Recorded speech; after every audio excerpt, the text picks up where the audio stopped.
السلام علیکم ناظرین آپ نے بہت سے جنگجوؤں کے بارے میں سنا ہی ہوگا اور ان کی جنگیں بھی دیکھی ہوگی، لیکن آج ہم آپ کو ایسے 5 جنگجوؤں کے بارے میں بتائیں گے جو کہ اپنی زندگی میں کوئی بھی جنگ نہیں ہارے اور بڑے بڑے لشکر ان کے سامنے ڈیر ہو جاتے۔ ہماری آج کی لسٹ میں نمبر 5 پر آتا ہے ارطغرل غازی۔ ناظرین، آپ سب ارطغرل غازی کو جانتے ہی ہوں گے اور یقیناً آپ نے ان کی سیریز بھی دیکھی ہوگی، لیکن ارطغرل کا نام اس لسٹ میں اس لیے ڈال دیا گیا ہے کیونکہ جب ارطغرل کی ولادت ہوئی تو اس دور میں مسلمان اپنے سب سے برے حال میں تھے۔ منگول سلطنت جو کہ مسلمانوں پر ہر طرف سے قہر برسا رہی تھی، اسی دور میں ارطغرل غازی نے ترکوں کے چھوٹے چھوٹے قبائل کو یکجا کر کے منگول سلطنت کا سامنا کیا اور آگے جا کر ارطغرل غازی کے بیٹے عثمان نے بھی اپنے سلطنت کا اعلان کیا اور جسے سلطنت عثمانیہ بھی کہا جاتا ہے، جس نے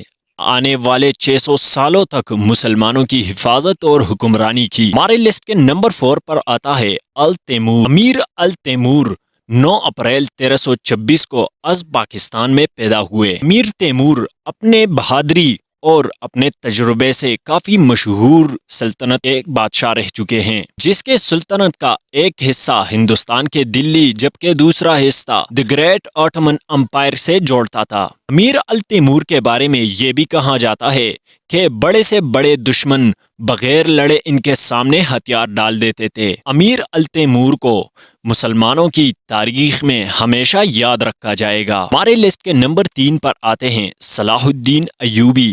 صلاح الدین ایوبی ایوب قوم سے ہیں اور ان کی سلطنت 12ویں صدی میں تھی جو کہ ایک عظیم سلطنت تھی۔ صلاح الدین ایوبی ان بادشاہوں میں شمار ہوتے ہیں جو کہ اپنے بہادری کے ساتھ ساتھ رحم دلی سے بھی مشہور تھے۔ صلاح الدین ایوبی 1137 کو عراق کے ایک شہر میں پیدا ہوئے۔ ناظرین، آپ کو بتاتے چلیں کہ صلاح الدین ایوبی کے دور میں ہی بیت المقدس جو کہ مسلمانوں کا قبلہ اول ہے اس کو دوبارہ فتح کر دیا تھا۔ صلاح الدین ایوبی کو اپنی بہادری کے ساتھ ساتھ رحم دلی سے بھی مسلمانوں کی تاریخ میں یاد کیا جاتا ہے۔ ہمارے آج کی لسٹ میں نمبر 2 پر ایک ایسا نام بھی ہے جس کو مسلمانوں کی تاریخ میں بلاسا گیا ہے، لیکن آج ہم آپ کو اس کے بارے میں بھی بتائیں گے۔ ہم بات کرنے والے ہیں مسلمانوں کے دی گریٹ بادشاہ مختار السقسی۔ آپ میں سے بہت لوگوں نے یہ نام سنا بھی نہیں ہوگا، لیکن یہ بات ہے آج سے 1400 سال پہلے کی، جب یزید کے ہاتھوں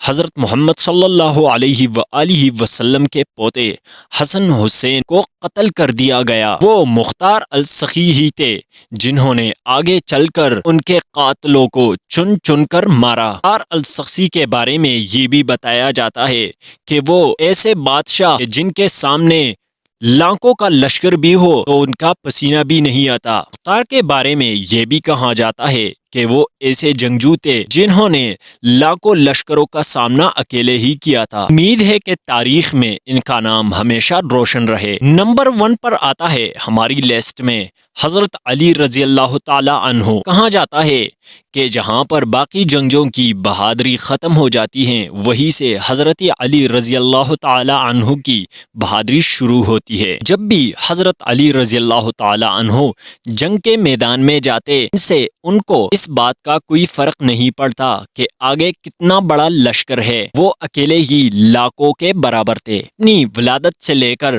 وفات تک حضرت علی رضی اللہ تعالیٰ عنہ نے درجنوں جنگیں لڑی، لیکن ساری جنگوں میں وہ فتح یاب رہے۔ اس بات میں کوئی بھی شک نہیں کہ جب بھی مسلمانوں کے بادشاہوں اور جنگجوؤں کا ذکر آتا ہے تو ان پر نمبر 1 پر حضرت علی رضی اللہ تعالیٰ عنہ ہی آئیں گے۔ امید کرتے ہیں آپ کو ہماری یہ ویڈیو پسند آئی ہوگی۔ اگر آپ کو ہماری یہ ویڈیو اچھی لگی ہو تو ہمارے چینل کو سبسکرائب کریں۔